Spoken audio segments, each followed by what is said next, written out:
The Chicago Bears and the Las Vegas Raiders. What a game this was. What a game. 25-24. A lot of fireworks in this one. Some good fireworks, some bad fireworks, but there were fireworks nonetheless. Chicago's top 5 graded players as they did win this game. Safety Kevin Byard, 2 interceptions in this one, a 94.1 grade.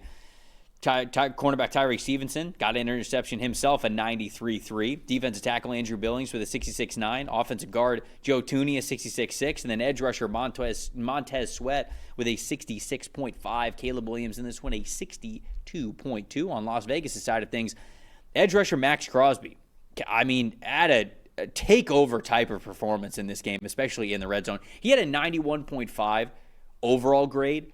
Dalton, he had a 94.6 grade just when they were defending in the red zone with all his batted passes and just how he was able to get after the quarterback and affect the play. He was unbelievable in the red area. Running back Ashton Genty, an 83.4. Offensive tackle Colton Miller with an 80.3.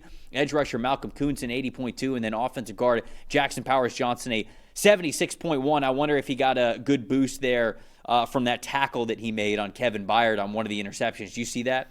No? I did see that. He doesn't, we don't, because it's weird to tackle and he's an offensive player, but he looks like the guy, if you pause that interception as Kevin Byard is like approaching him, he looks like the evil villain on the end of the hallway in like a horror movie where he's just standing there and waiting for. You mean like Genty stands every play? A little bit, yeah, okay. Yeah. And Kevin Byard's just coming towards him, and Jackson Powers Johnson just lays into him. Great form tackle, slams him to the ground, and you can see Jackson Powers Johnson gets up and he gives like a little like I'm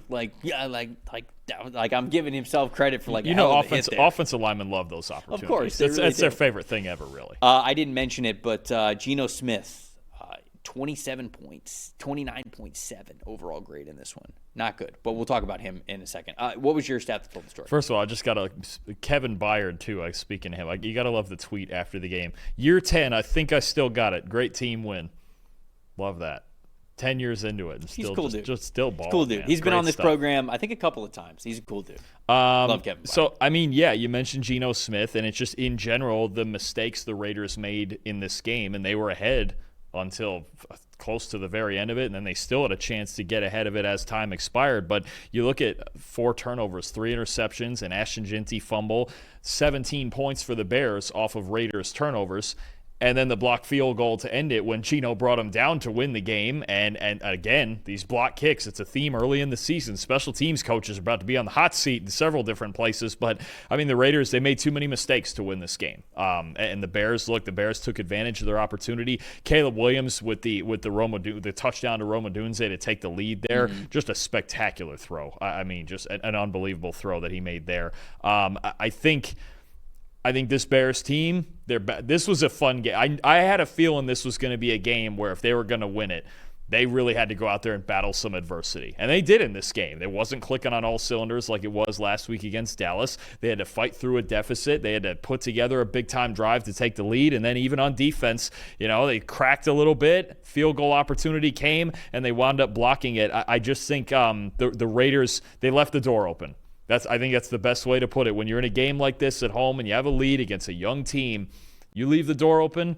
Ben Johnson and the Bears, they're going to find a way in this game to just scratch out a win and get out of there with a cross-country trip with a win. So credit to the Bears for hanging in there. I think because how many times in recent years have we seen the Bears lose that exact game? No, it's true. No, you were totally right. Honestly, my staff that told the story is the Bears in the red zone. They were, let me find this. They were, where's the red zone here? 1 of 4 in the red zone. So they really struggled in the red zone. If they would have actually capitalized on their red zone tries and got a touchdown or 2 in there, they win this game pretty handily because of the turnovers. So I think that the stat that told the story is that Chicago should have won this game by more. They just didn't convert when they were in the red area. Now, I do want to give them credit, right? I don't want it to sound too negative on Chicago because this is a game where we've watched this team lose over the last 4 years. And they didn't lose this one, which is definitely an important part of this. So I want to give the Bears their credit. A bunch of interceptions. On Geno's side of things, Geno was the most disappointing here for me.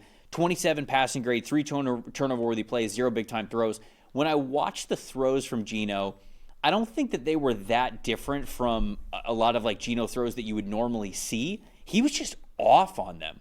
Like he was way in front or way behind. I mean, the Tyreek Stevenson interception that cannot happen. I can't remember which wide receiver it was that he was throwing to, but that guy's open, like way open. And he throws that ball so poorly that Stevenson has a chance to dive and get the interception for it. So it was just like, it wasn't even I'm not even necessarily criticizing Geno's decision-making because he's always going to be a risky quarterback. Like, he's always going to put it in harm's way because he's that big-game hunter type of a guy. But it was the accuracy that was really what let him down in this one. So that was my most disappointing to go along with what could have been an even bigger win for the Bears. Couple interesting Geno stats. First of all, uncatchable pass rate per our quarterback charting. Mm-hmm. Highest, Caleb Williams. Okay. Second is Geno Smith, yeah. Which you're not exactly used to. I also have some crazy. You want a crazy split on 10+ yard throws, okay? Okay. Weeks 1 and 3, the 2 weeks where the passing game was kind of rolling. They lost to the Commanders last week, but weeks 1 and 3, Geno Smith on 10+ yard throws. You ready for this? 19 for 30, 3 touchdowns, 1 interception, and a 92 passing grade. All right. Weeks 2 and 4. All right, we're playing the Chargers and the Bears. These 2 losses. 10+ yard throws. 0 for 17. No way. With 6 interceptions. You talked about it. It doesn't look any different necessarily, just kind of missing, inconsistent. Doesn't get any more inconsistent than that. I got 2 games where he's 19 for 30 on vertical throws. My goodness. And 2 games where he's he's got 2 offers against the Chargers and the Bears on 10+. 0 for 17 with 6 interceptions. The best thing he does is push the ball vertically downfield. Yeah. The problem is he is the new definition through 4 games of high variance. Doesn't get any more high variance than that. No, that's a crazy level. That's week to week. You don't know right now which Geno Smith you're getting. Yeah. Which is wild. Somebody in the chat's talking about Max Crosby. He was unbelievable in this game. He tried to single-handedly will his team to a victory. He really did. I will say this, the interception, this goes into the red zone a little bit where, again, I'm nitpicking. The Bears won the game, and we're giving them credit for winning the game, but what we want to see is sustainability to be able to see this in the weeks to come. Caleb, I think, just struggled. I feel like the offense overall it was playing really tight when they got to the end zone. There wasn't a lot of space. There wasn't a lot of explosive plays. They were just playing really tight, and the play calling I felt like was a little tight when they got into the red zone. Caleb threw the interception to Max Crosby, and I think some people might look at it and be like, okay, well, that's just a great play by Max Crosby. Unfortunately, go back and watch the play. That ball is getting picked off no matter what. That ball is getting picked off whether Max Crosby gets a hand on it or not, because Caleb is about to fire that football to DJ Moore, who's in the end zone, and there is a safety staring at him. He is looking straight at Caleb Williams, and the second that ball would have got close to him, he would have picked that off. So it would have been a bad decision no matter what. But I'll tell you, the Caleb Williams-Rome Odunze connection is fantastic this year. 8 targets, 4 catches in this one for Rome, 68 yards. That touchdown's excellent. I mean, that is a layered, timing, paced throw. I mean, everything about that throw is fantastic to Rome Odunze, and very clearly he trusts him a lot. When he wants to have a big throw, he is looking Rome's way, whether it is to the sideline, whether it is over the middle. I mean, he is his go-to guy in all facets, and it's great to see that connection. It really is. No, absolutely. He's been their best. Rome Odunze's been their best offensive player so far. I think to your point about red zone, there's 3 things on this. One, it's a very young team, and sometimes young teams punching it in at the end of the drive, it's a big obstacle. 2, new play caller, obviously with a young quarterback, so Ben Johnson's trying to figure out with this team what works in the red zone. And 3, this Bears team is not running the football well either. And when you don't have that 2-way go in the red zone, the windows get a lot tighter. In this game, 23 carries, design carries for 49 yards.